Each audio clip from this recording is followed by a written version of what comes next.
In Lakeview, Oregon, landowners and land managers got muddy together this summer learning to build like beavers. The workshop, sponsored by Pheasants Forever, brought experts from Utah State University and Anna Branch Solutions to teach locals how to implement these low-tech, process-based restoration practices. These projects use science-based principles to restore the natural functions to creeks and streams, like installing beaver dam-like structures to increase stream complexity and expand the wetland footprint above and below the ground. By restoring these processes, riverscapes become more resilient to drought, flood, and intense fire. This work also improves soil health and water quality as well as retention.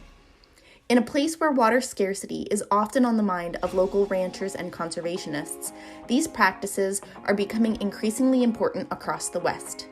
And as people build beaver dam analog structures, they also build partnerships to scale up efforts to conserve whole landscapes. Thank you to all the volunteers who attended this training, as well as Mark and Uma from Cottonwood Ranch and the Pivot Earth organization. We can't wait to see what the creek looks like next year.